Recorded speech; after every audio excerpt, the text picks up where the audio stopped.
जिद्दी अड़ियल दिल सोए ना, सूखी आंखों से रोए ना, दिल रोए ना। बाती हुई रातों से, कुछ अधूरी बातों से, प्यास नहीं मरती है दिल के अपने हैं अंदाज़े।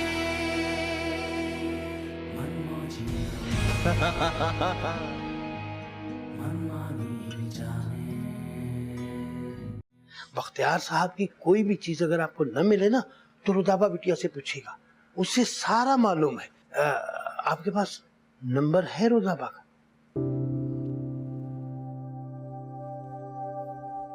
बोले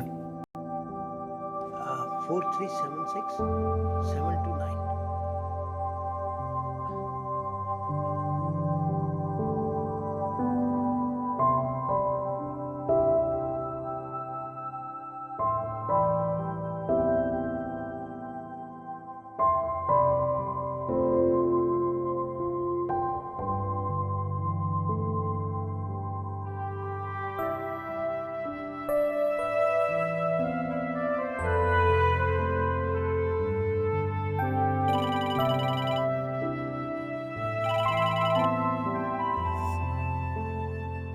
हेलो। हेलो। सॉरी, इस वक्त आप सो तो नहीं रही थी? जी नहीं। एक्चुअली डैड की कीज का कुछ पता है आपको? कैसी कीज? वार्डरोब की। ओह, वो तो मेरे पास है। आई एम सो सॉरी, मैं आपको देना भूल गई। वो दरअसल अंकल ने 2 सेट्स बनवाए थे, एक उनके पास होता था और एक उन्होंने मेरे पास रखवा दिया। मेरे पर्स में ही पड़ा हुआ था। आई एम सो सॉरी। नहीं नहीं, it's okay, please don't be sorry. बस दिल चाह रहा था कि हर वो चीज जो डैड को बिलोंग करती है उसे अपने हाथ में लेकर देखो एक बार।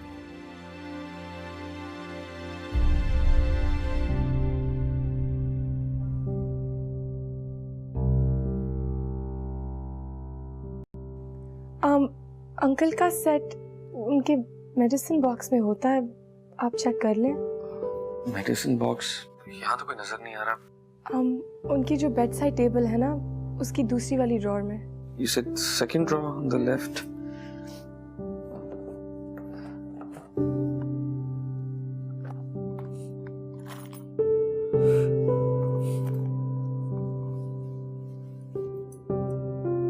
ठीक कहते थे डैड। क्या? ये कि आप उनका मुझसे भी ज्यादा ख्याल रखती थी, मुझसे भी ज्यादा।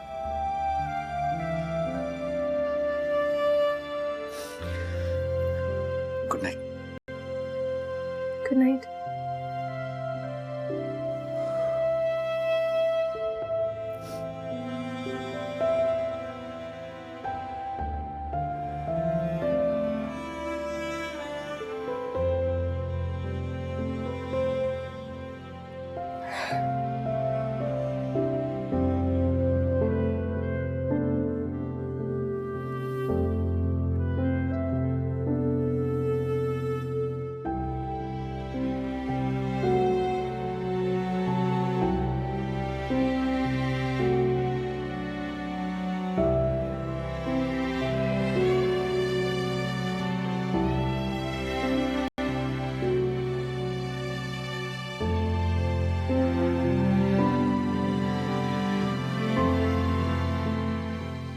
ट्राई करें। ला हौल वला कुव्वत। यार एक बात बताओ, ये तुम ऐसे बुड्ढों वाले ड्रेस क्यों लाते हो मेरे लिए? अपने जैसे क्यों नहीं लाते हैं? तुम्हारे मेरे साइज में कोई खास फर्क तो है नहीं। डैड खुदा का खौफ करे, आपको मेरे साइज में बहुत फर्क है और वैसे ये कलर आपकी एज के हिसाब से बहुत सूट करता है। अच्छा, तो तुम्हें इसी दिन के लिए मैंने पाल पोस के बड़ा किया था कि तुम मेरा ऐब गिनवाओ मुझे। नहीं चाहिए मुझे तुम्हारे डैड, कसम से बहुत अच्छा लग रहा है, सीरियसली। ओ भाई, मेरे तुम्हारी एज में सिर्फ 25 साल का फर्क है। ज्यादा नहीं बता दिया? हाँ। थोड़ा कम।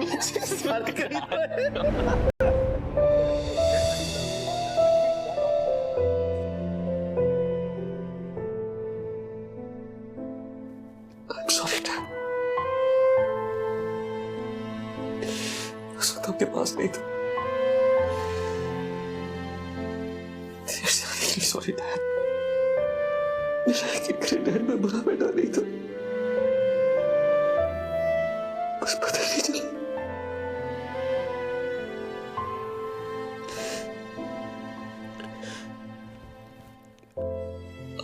ठीक है लाइक कहते थे मुझे,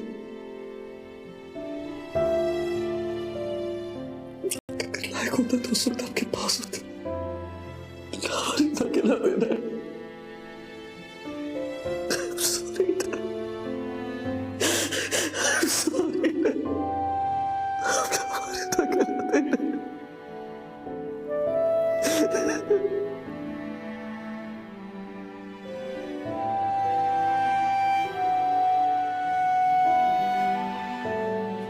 अस्सलाम वालेकुम। वालेकुम अस्सलाम।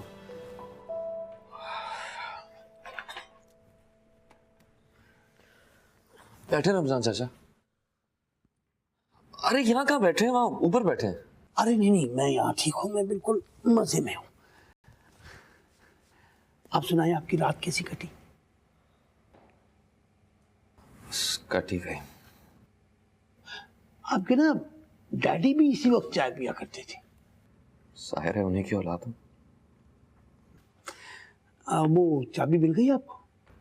हाँ, डैड का सेट यहीं पर ही था, रुदाबा को मालूम था। अरे मैंने आपसे कहा था ना कि रुदाबा बेटी को सब पता है। दोनों साहिबों को वो बच्चों की तरह संभालती थी। सब लोग मेरी तरह थोड़े ही होते हैं। क्या मतलब? मतलब ये कि सब ने मेरे डैड का ख्याल रखा, सिवाय मेरे। अरे नहीं नहीं सर, ऐसे मत कहिए। बख्तियार साहब आपको बहुत पसंद करते थे।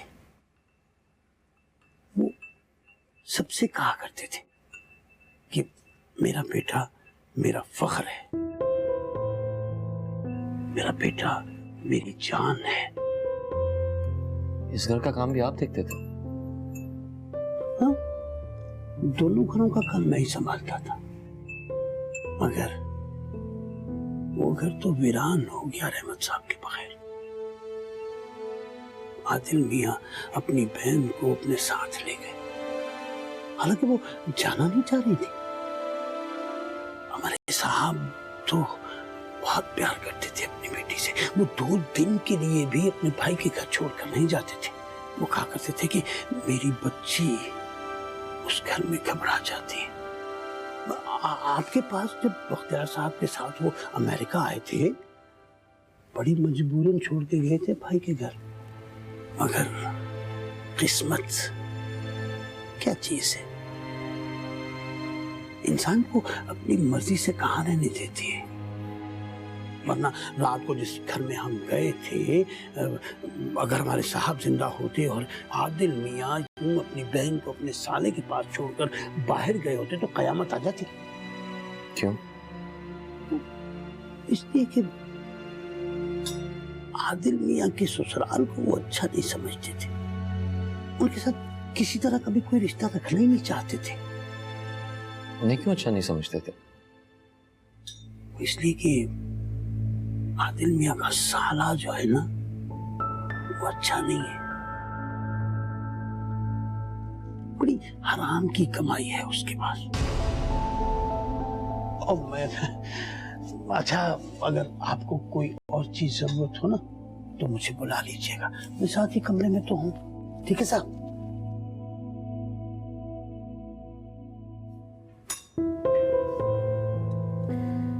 एक कप चाय, एक चम्मच चीनी के साथ, just like your dad. I miss you.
खैरियत?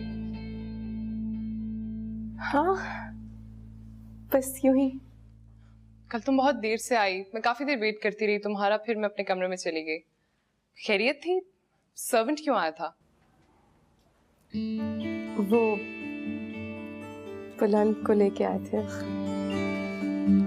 कल शाम को ही वो पहुंचे, कब्रिस्तान से सीधा इधर आए मुझे मिलने। था कहाँ वो इतने दिन? South Africa. जिस दिन वो वहां पहुंचे उसी दिन अब्बा का और अंकल का इंतकाल हो गया, और फिर वो काफी दिन मसरूफ रहे।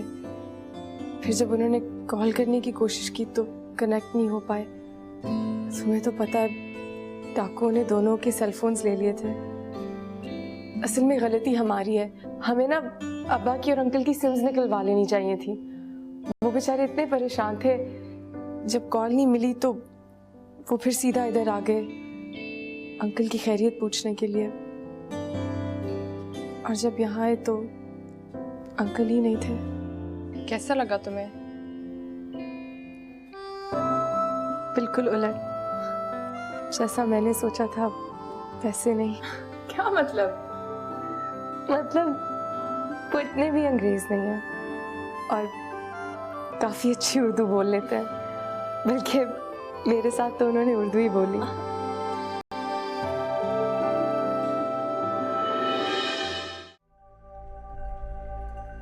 इतना तैयार क्यों करवा रहे हैं? 4-5 लोग ही तो आ रहे हैं। अरे 4-5 लोग हैं तो क्या हुआ, ओकेजन तो बहुत बड़ा है ना।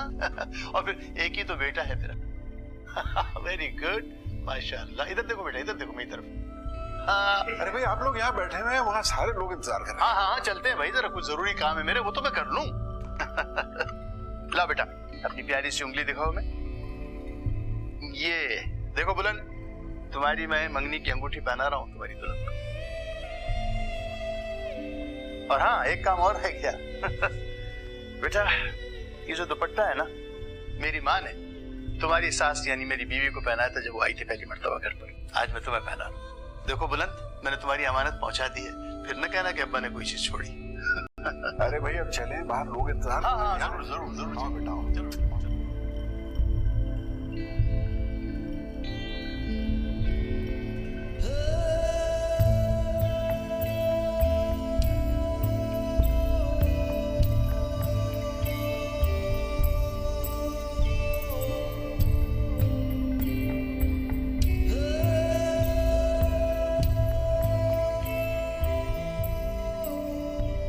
देखो बुलंद, तुम्हारी मैं मंगनी की अंगूठी पहना रहा हूँ। देखो बुलंद, मैंने तुम्हारी अमानत पहुंचा, फिर न कहना कि अब्बा ने कोई चीज छोड़ी। देखो बुलंद, मैंने तुम्हारी अमानत पहुंचा, फिर न कहना कि अब्बा ने कोई चीज छोड़ी। देखो बुलंद, मैंने तुम्हारी अमानत पहुंचा, फिर न कहना कि अब्बा ने कोई चीज छोड़ी।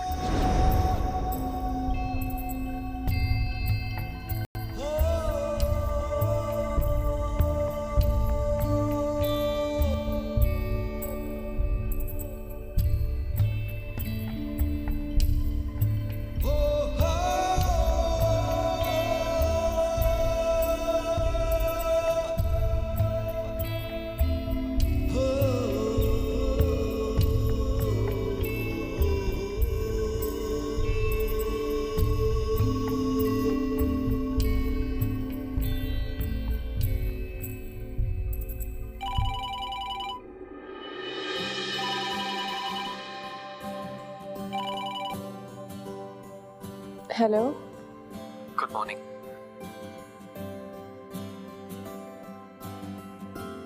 Good morning. मुझे मिलना है आपसे।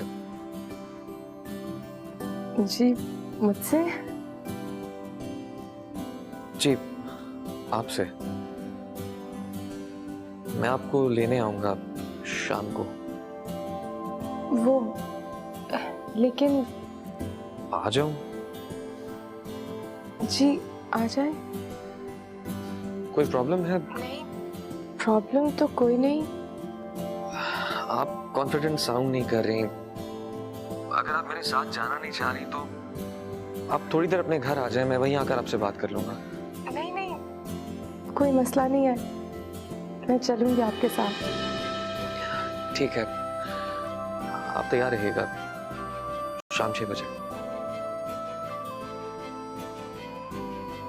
जी मैं तैयार रहूंगी।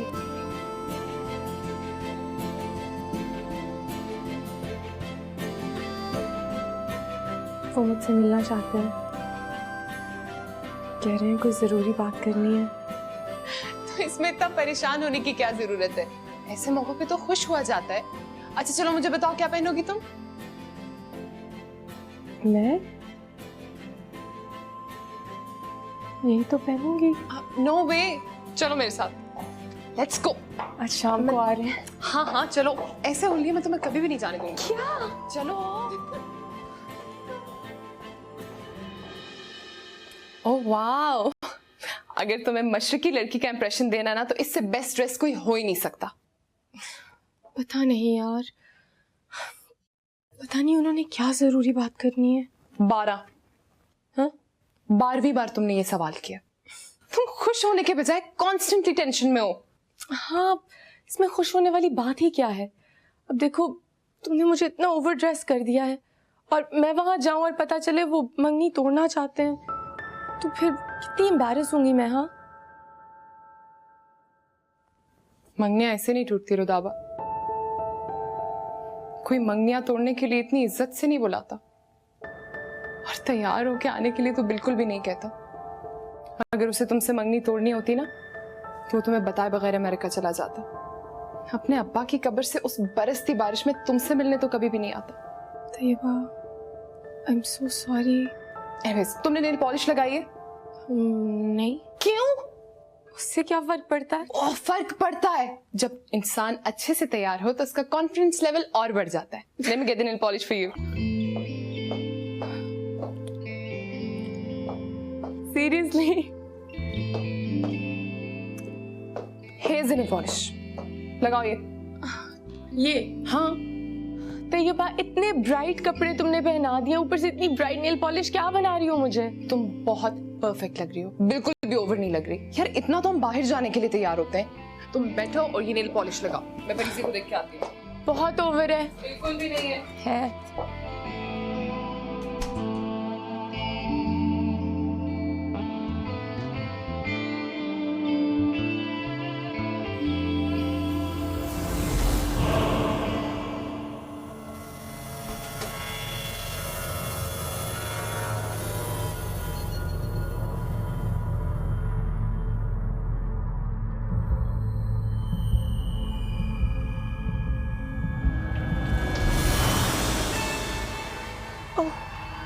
बशीर भाई आप, वो मैं दुपट्टा पहन लूं? मुझसे नहीं गिरा, वो खुद ही गिर गया था। सॉरी बशीर भाई।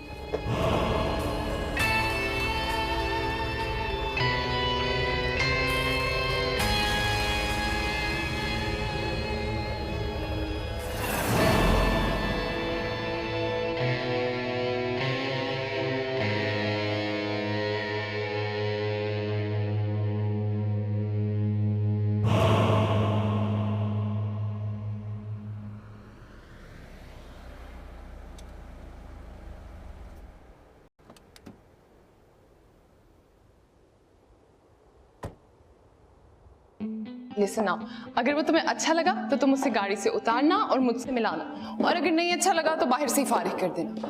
अगर तुमने यूं किया ना तो मैं समझ जाऊंगी कि तुम्हें बहुत पसंद आया। फिर मैं उसे बुलाऊंगी, चाय कॉफी का पूछूंगी। तुम इतनी टेंस क्यों लग रही हो? तो और क्या करूं? Relax, smile. ओह गॉड, देखा, नहीं होता मुझसे इस तरह बिला वजह स्माइल। एक तो तुम्हारी वजह से इतनी ओवर ड्रेस हो गई हूँ। अच्छा okay, relax, don't smile, just breathe and be confident. Okay, go now. Go? तो ये बहुत ओवर है। गॉड रुदाबा, बिल्कुल भी ओवर नहीं है, बहुत अच्छी लग रही हो। ओके, गो ना, गो गो गो गो गो गो।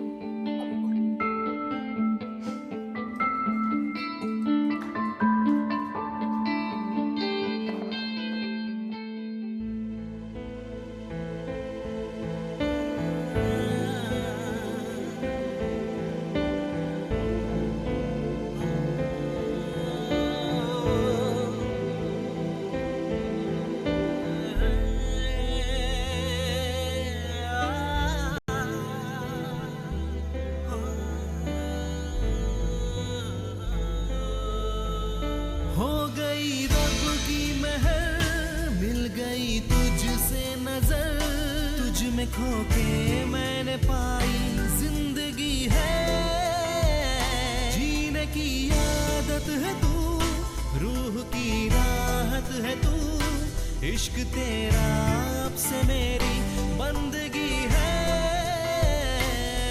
तू ही तू मेरी दुआ है, तू ही तू दिल की सदा है, तू ही तू मेरी वफा है बाखुदा, तू ही तू सपना है मेरा, तू ही तू अपना है मेरा, तू ही तू मुझ में बसा है बाखुदा।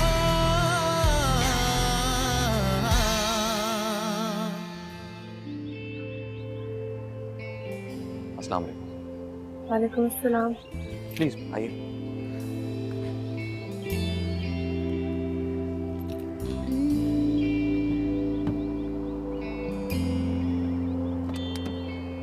Welcome please.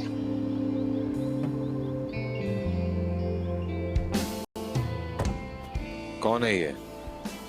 सर ये बुलंद साहब रात को भी आए थे आदिल साहब के मुलाजिम के साथ। आदिल साहब का मुलाजिम बता रहा है कि ये उनके बहनोई हैं।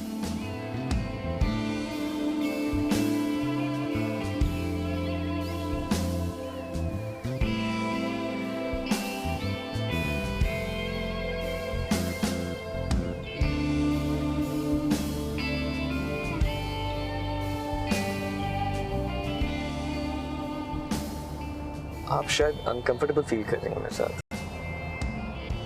नहीं तो नहीं, ऐसा कुछ नहीं है। अनकंफर्टेबल फील करना कोई बुरी बात नहीं है, इसलिए इसे छुपाने की भी जरूरत नहीं है। जाहिर है इंसान जब किसी अजनबी से ऐसी सिचुएशन में पहली बार मिलता है तो थोड़ा सा अनकंफर्टेबल फील करता है। It's okay. सॉरी, दरअसल मैं पहली दफा किसी लड़के के साथ में अकेली निकली हूँ तो थोड़ी सी झिझक है, लेकिन ऐसी कोई बात नहीं है। झिझक होनी भी चाहिए। मुझे ऐसी लड़कियां बहुत अट्रैक्ट करती हैं जिनमें मर्दों के लिए झिझक हो, डिस्टेंस हो। आपको देख के अंदाजा हो रहा है कि डैड मुझे कितनी अच्छी तरह जानते हैं। उन्होंने आपको चूज करते हुए मेरी एक एक पसंद का ख्याल रखा। आप अभी ये कैसे कह सकते हैं? हम अभी अभी तो मिले हैं। डैड के पास आपको और रहमत अंगी को डिस्कस करने के अलावा और कुछ होता ही नहीं था, इसलिए आप लोगों के पूरे दिन का अपडेट मेरे पास होता था। और मुझे ये भी पता है कि आपने पहली बार खीर जो बनाई थी वो फीकी थी। हाँ, वो जानबूझ के फीकी बनाई थी। उन दोनों की शुगर बहुत हाई थी, मैंने जानबूझ के शुगर नहीं डाली और मैंने फोर्स किया कि मैं भूल गई, लेकिन वो मैंने जानबूझ के किया था। हाँ, ऐसा ही हुआ होगा। ऐसा ही हुआ था। तो मैं मान तो रहा हूँ ऐसा ही हुआ होगा। ऐसा ही हुआ था। बाय द वे, क्या ये वो तारीखी जोड़ा है जिसे टेलर ने पुलिस की कस्टडी में किया था? आपको ये भी पता है? जी बिल्कुल, मुझे पता है कि चांद रात को टेलर ने आपका सूट देने से इनकार कर दिया, आपने रो रो के बुरा हाल कर दिया, फिर आप डैड और अंकल को साथ लेकर गई टेलर से लड़ने के लिए। फिर डैड ने वहां पुलिस बुलाई और टेलर ने पुलिस की कस्टडी में वो सूट सिया, क्योंकि आपकी शर्त थी कि जब तक ये सूट नहीं सिलेगा आप घर नहीं जाएंगे। और आई थिंक 3 बजे के करीब आप घर पहुंची अपने सूट समेत। क्या ये वही तारीखी जोड़ा है? अंकल ने बता दिया आपको? नहीं, ये वो जोड़ा नहीं है, ये तैयबा का जोड़ा है। तैयबा कौन? भाभी की बहन। ये जोड़ा उसने मुझे लोन किया। मेरे सारे कपड़े घर पे हैं, अब्बा के घर। ओ, जब मैं भाई के घर जा रही थी ना तो कुछ समझ में नहीं आ रहा था कि क्या लेके जाऊं, क्या वहां छोड़ दूं, क्यों लेके जाऊं।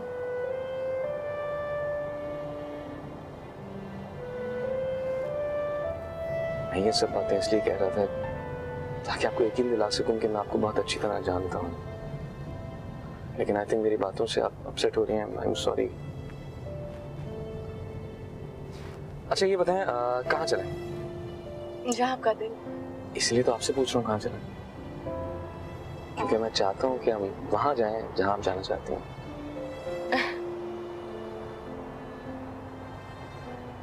कहाँ? सॉरी, राउंड अबाउट से सीधा जा और आगे से लेफ्ट ले ले। ओके। बारिश हुई, वो ड्रेस नहीं है। नहीं, ये वो ड्रेस नहीं है, और प्लीज भूल जाए हम इस बात को बाबा।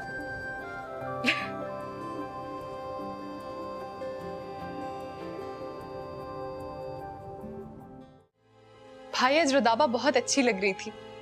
सारे इमोशंस की रेनबो होती है लड़की के चेहरे पर उस वक्त जब वो पहली बार अपने मंगेतर से मिलने जाती है। Expectations, hope, shyness, love. भाई आपको पता है उसे मेरे कपड़े बिल्कुल पूरे थे और मेरे सैंडल्स भी बिल्कुल फिट आ गए।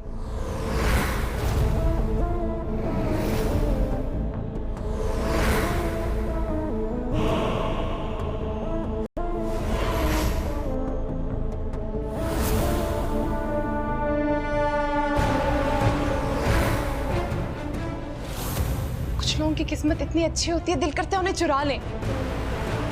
भाई अगर किस्मतें चुराई जा सकती तो दुनिया में कितनी अफरा तफरी और हलचल होती ना। हर ताकतवर ने गरीब की किस्मत अपनी मुट्ठी में दबाई होती।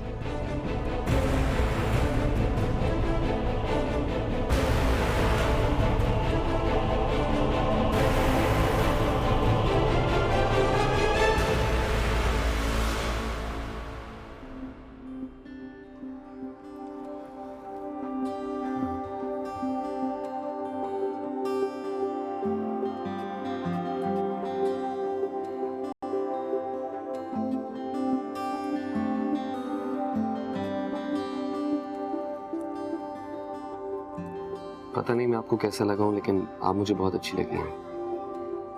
इनफैक्ट डैड की दी हुई स्टेटमेंट से भी ज्यादा अच्छी।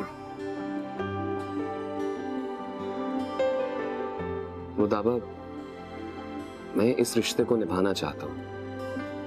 मेरे लिए बहुत अहम है। सिर्फ इसलिए नहीं कि मेरे डैड की ख्वाहिश है, उनकी कमिटमेंट है, बल्कि इसलिए कि मुझे एग्जैक्टली आप जैसी बीवी ही चाहिए। मैंने कहा ना, मैं आपके बारे में सब कुछ जानता हूँ, आप मेरे बारे में कुछ नहीं जानते। इसलिए कि रहमत अंकल ने कभी भी आपके सामने मुझे डिस्कस नहीं किया होगा। मैं यहाँ आपको इसलिए लाया हूँ कि आप मुझसे मिल लें, मुझसे बात कर लें और फिर खुद फैसला करें। इसलिए आप मेरे बारे में कुछ भी पूछना चाहते हैं, you are more than welcome.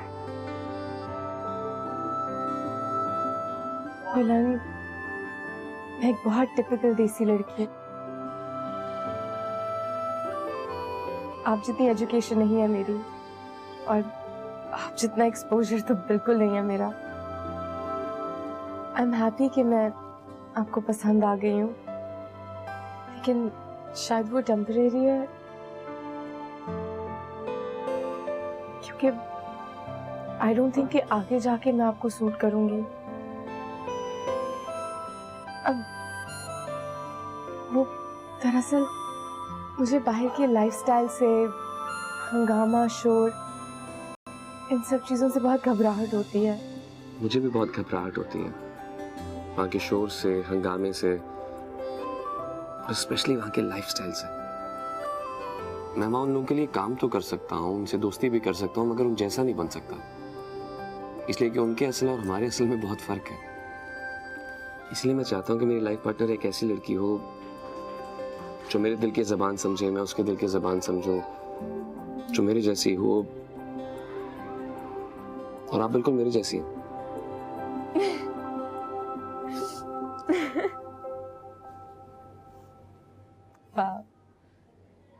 Sorry, वो रमजान चाचा मुझे छेड़ते थे, मुझे डराते थे कि वो लड़का बिल्कुल तुमसे ऑपोजिट है, बाहर का है, पूरे का पूरा अंग्रेज है। जाहिर है, इंग्लिश स्कूल्स में पढ़ा हूँ तो वहाँ का असर तो होगा ना, लेकिन वो सब पुरानी बातें हैं। रियलिटी में मैं उस वक्त भी अंदर से बहुत देसी था, और आज भी बहुत देसी हूँ अंदर से। मैं वेस्टर्नाइज्ड लड़कियों से फ्रेंडली जरूर हो सकता हूँ, मगर बीवी मुझे मेरी माँ जैसी चाहिए, मेरी दादी जैसी, मेरे खानदान की औरतों जैसी। फ्रेंडली? आपकी गर्लफ्रेंड्स थी? यस, दो।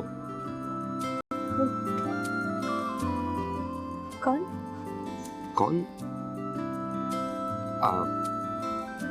एक जब मैं 18 साल का था तो मेरे साथ ए लेवल्स में पढ़ती थी। फिर ये कि उसकी फैमिली में लड़कियों की शादियां जल्दी होती थी। वैसे कितना दुख हुआ था मुझे उसकी शादी का। आपने मेरे घर में पिक्चर देखी है जिसमें लंबे बाल हैं और हाथ में गिटार है? वो हालत उसके गम में ही हुई थी।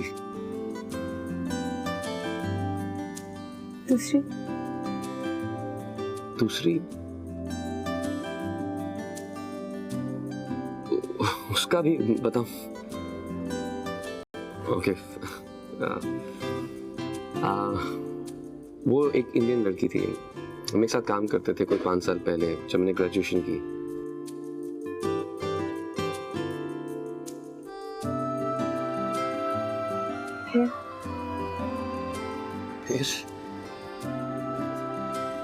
फिर ये कि मुझे उसका इंग्लिश लाइफस्टाइल समझ नहीं आया और हमारी दोस्ती खत्म हो गई।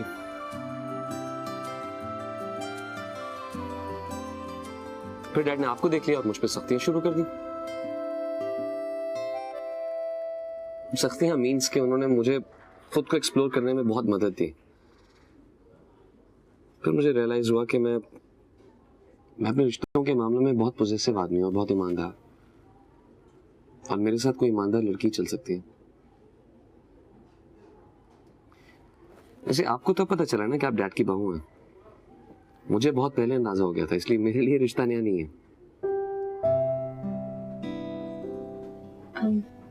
आपने मुझसे कुछ पूछना है? नहीं, इसलिए कि मुझे आपके प्रेजेंट में दिलचस्पी है और फ्यूचर में इंटरेस्ट है। आप एक्सक्यूज मी। क्या हुआ? एक मिनट।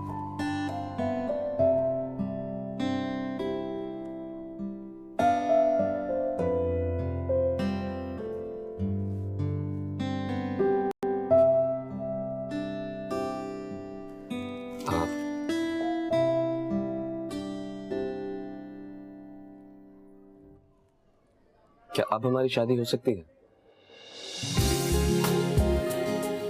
और देखिए प्लीज, गर्लफ्रेंड्स की वजह से मार्क्स मत काटिएगा। एटलीस्ट मुझे ऑनेस्टी के ग्रेस मार्क्स मिल सकते हैं।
There you go.